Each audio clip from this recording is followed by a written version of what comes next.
The Hollywood Beat looks at movies. I'm Tandy Culpepper. And I'm Reba Merrill. Yes, you are. Hi, darling. And once again, we are taking on two films that couldn't be more different. What are they? A Summer of '69 Yep.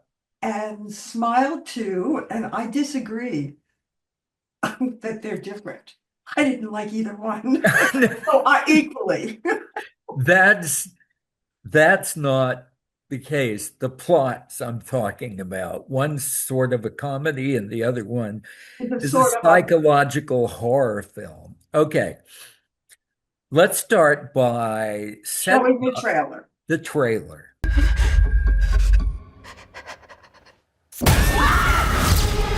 We have to end it. No matter what. You're not in control.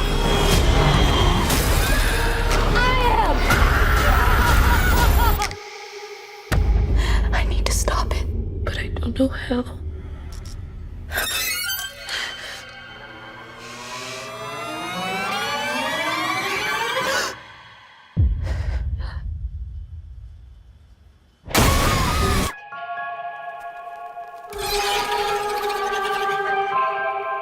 So, Smile 2 is a sequel to Smile 1, although they didn't call it that back then. Came out in 2022 with a budget of 17 million, and it became a wildly popular success with huge box office, more than $200 million. That, of course, that kind of number always sets up a sequel, right? Only this time, the sequel, which is my first exposure to Smile or Smile 2, it's not my, I was going to say it's not my drug of choice. It's not what I like. And yet I loved the substance. And they compared it and said they tried to gore it up to the substance, but the substance had substance. And I didn't think this did. That's very clever. Um, Let me see what I can say positive about.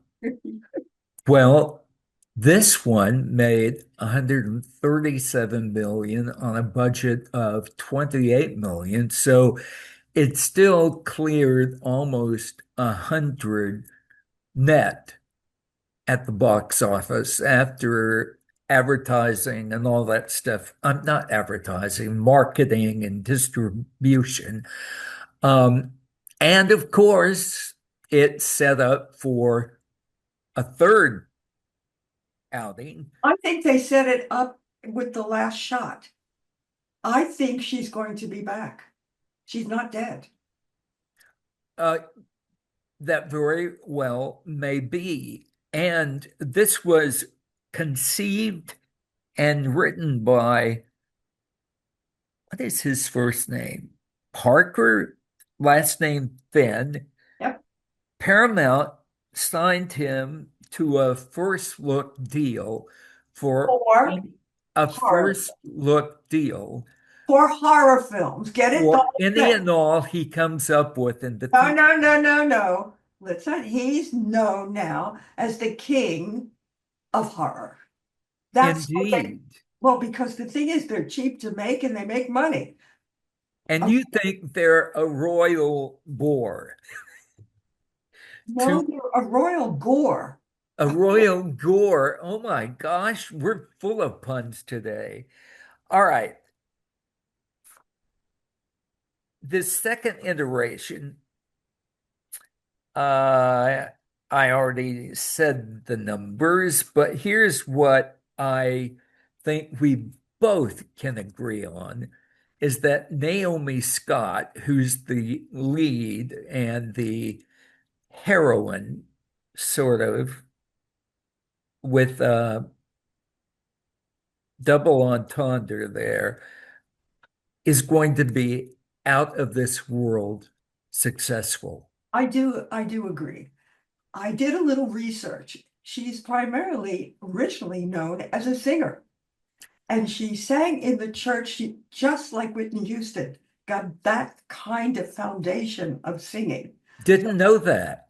So she has record deals, and of course, the soundtrack gets a little goose because she's a terrific singer. She knows how to dance. But let's talk about what she did. She started out as a Disney baby.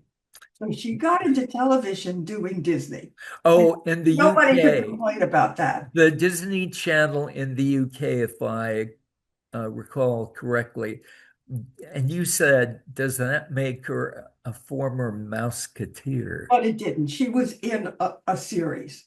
Well, Oh, Mouseketeers were before the series. No, but the thing that I found fascinating is that no sooner did she do that than she started doing American films or American television, actually. And I have to say this because this is so adorable. She goes on her first American set and she calls her parents and she said, "My goodness." Now, this is English, they're British. They have a trolley of candy and they keep rolling this trolley of candy in front of me. oh my gosh, was that like part of craft services? Yeah, but she had never seen craft services. But let me tell you, what bothered me is that she's terrific. And I thought she's going to be trapped into the terror. Oh, like this. Wait. You have to give me my due. So then I decided to see who got out of terror into big, beautiful screens. All right. Jamie Lee Curtis. That we got better than that. Johnny Depp, Jennifer Aniston, Patricia Arquette, Eva Mendes, Charlize Theron, all got their starts.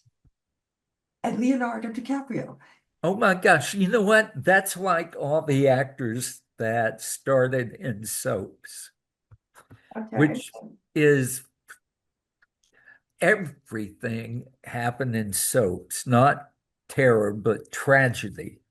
Scott has an admirable resume. I believe you have a rundown of those. Well, it was. I'll tell you what impressed me is that she did kid things, and then she was the pink Power Ranger. She was the pink one, the Pink Ranger. You know, the Power Boys. That's quite, not quite being in Barney, but it's close. Oh, but let me tell you something. She was in the new group of Charlie's Angel. I wanted to see that take off because Kristen Scott was in it. They only did one film, but I'm hoping that they bring back another one because these are young, gorgeous women. I have nothing against the other Charlie's Angels, but they're already Established, yeah. Oh, that's better than saying too old. Okay, so I have to say that she has no place else to go but up. She has so much stuff in pre-production now that she will be working steadily for the next 3 years. And I didn't list them all of those. You mentioned that she had a significant part of the soundtrack in this.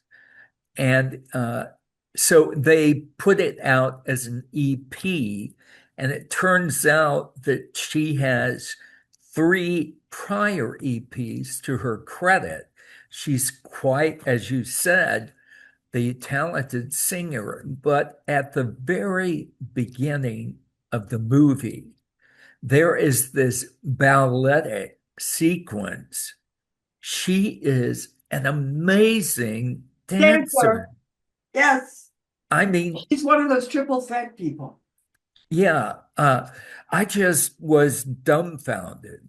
And then, of course, the hits the fan almost immediately from her former boyfriend, played by Ray Nicholson, who, of course, is Jack's son. But this is that they deliberately did a scene where he mimicked his father in The Shining. And The Shining. I I mean, hated that. let's talk about this. I I mean, hated that movie, The Shining.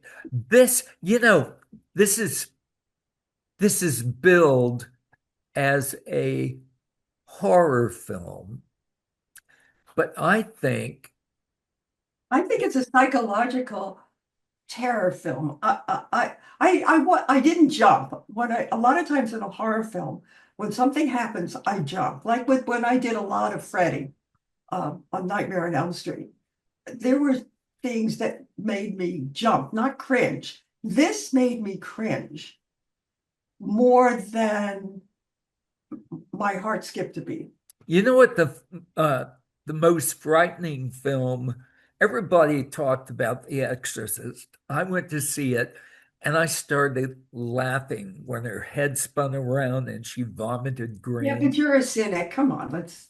But I am, but the most frightening movie I ever saw was the first Alien. That Yes. that one was. See, that stuff was scary. There's a difference between terror and fear, I think. I think you're right.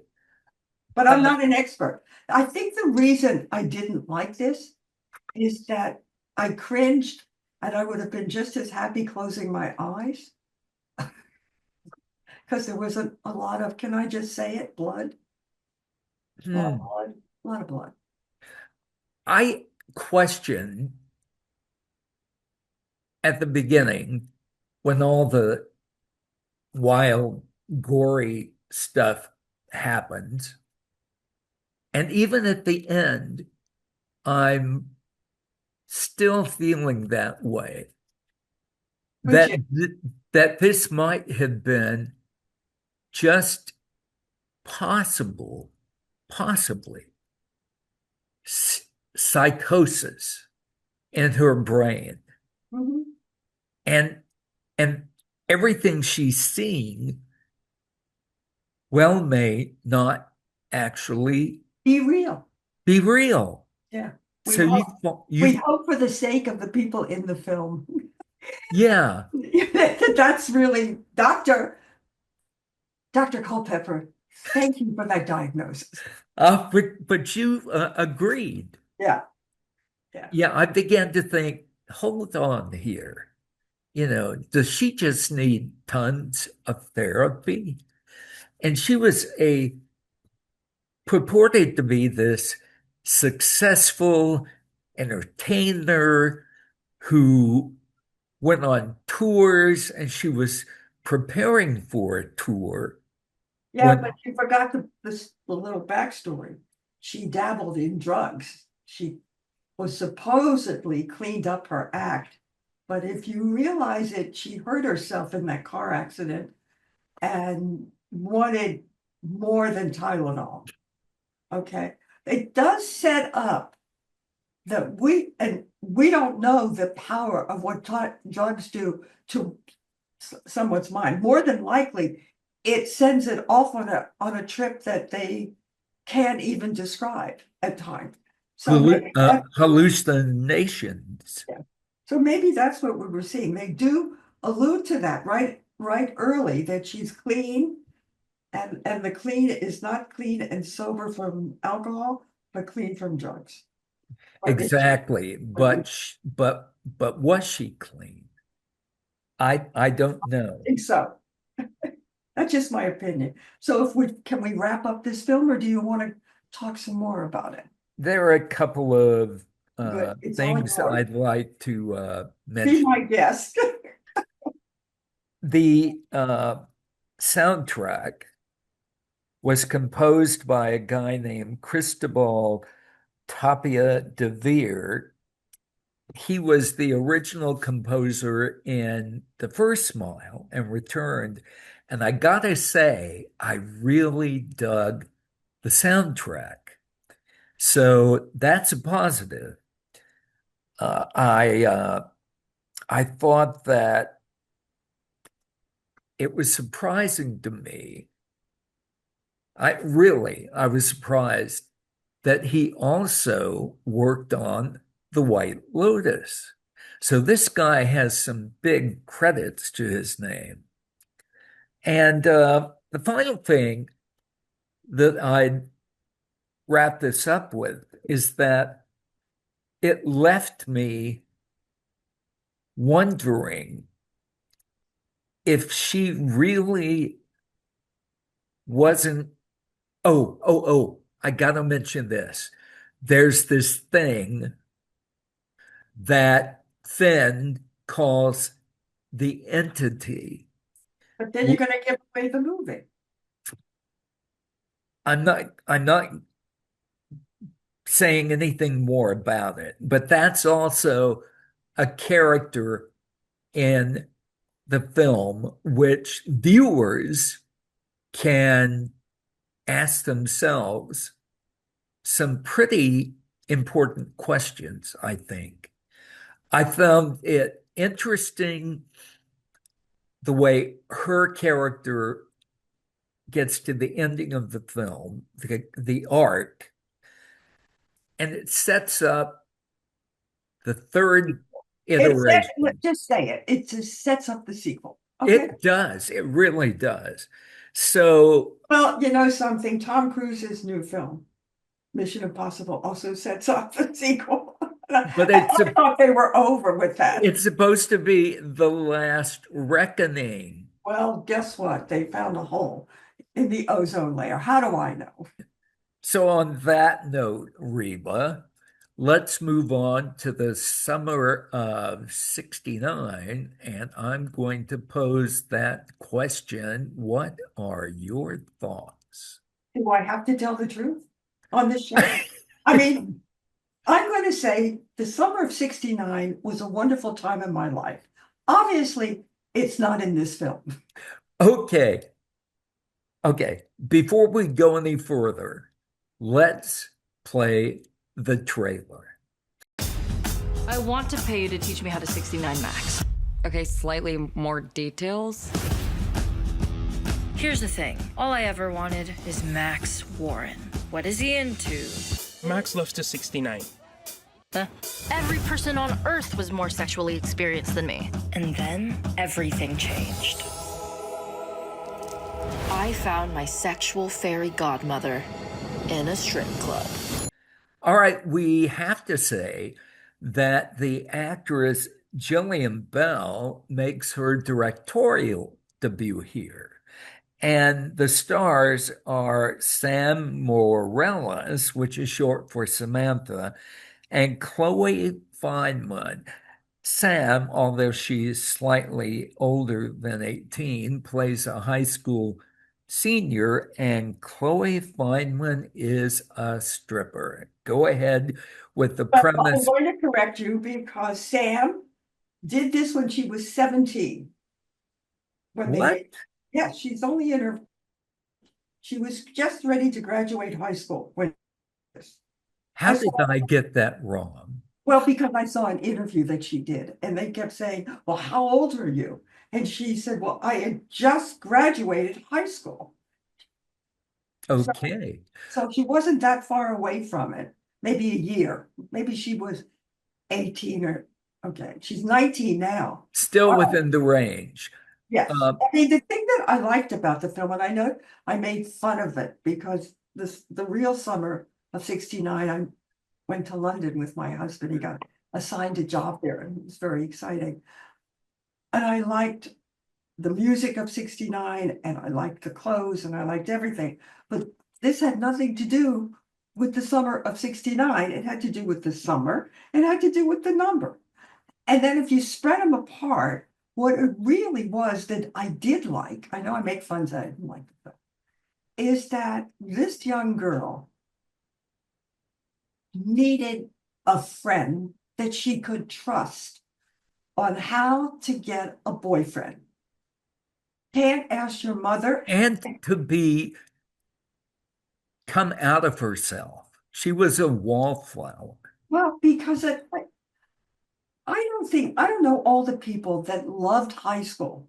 I did not love high school. Hated it. Me. I mean, I was a loner. I was a bookworm. I'd rather be home reading a book than doing things. But the thing that I liked that she goes to a stripper because she thinks that it's a sex thing she has to learn. That was the best part. I mean, I thought at first offended. I am not a prude, okay? I just thought that it was inappropriate to stick it into a teenager's mouth. But the chemistry between the stripper and the young girl is absolutely magical. And the she, funny thing is, it starts out to be transactional. She needs something from the teenager as much as the teenager wants something from her. And so initially it comes at a price. And should we say why, or is that giving away too I much? think it gives it away. I think the thing is that I think this film, even though I didn't like it, I liked it as it unfolded, and I loved the end. Of course, I'm a sucker when they wrap it all up, and I said, "Oh my goodness, it's so good." Ooh. I think my problem was I was offended by the title. I wished it had just been the summer of love or something that didn't use that number. You know, I'm sorry. Because who do you think's going to go see these movies? This movie is kids. Teenage girls are going to go see it. I just thought it wasn't necessary. when I heard the title, Yeah. I felt the same way you did because I knew nothing about the movie. The title Okay, did you know reminded about the act? But I won't ask you. the title made me think of a movie that came out in 1971 starring Jennifer O'Neill. Remember her? Yeah. She was a military wife during the war and has a relationship with a high school kid after her husband is killed. And it's very nostalgic and almost heartbreaking. And it's for him, the summer of 42, it becomes something that he never forgets. And we sit there in the audiences, and I imagine there were more than a few people tearing up. So I went into this thinking, okay, it's in 1969. So we go back to what we were doing then and how we felt. And then it turns out that 69 means something entirely different here. I mean, I like the idea that the teenager does learn self-confidence. To open her eyes and her ears to how to change. And some of the stuff is funny when the stripper teaches her how to walk in high heels. I couldn't walk in those high heels because they weren't just high heels. They were the kind that started right under the toes this high with a matching heel. It's over your head. I don't expect you to understand that. But to the audience that are watching this, I couldn't walk in shoes like that. And so I really liked how she was able to figure out how to walk, not well, but at least she didn't fall. The interaction between the two women is really the heart of the film.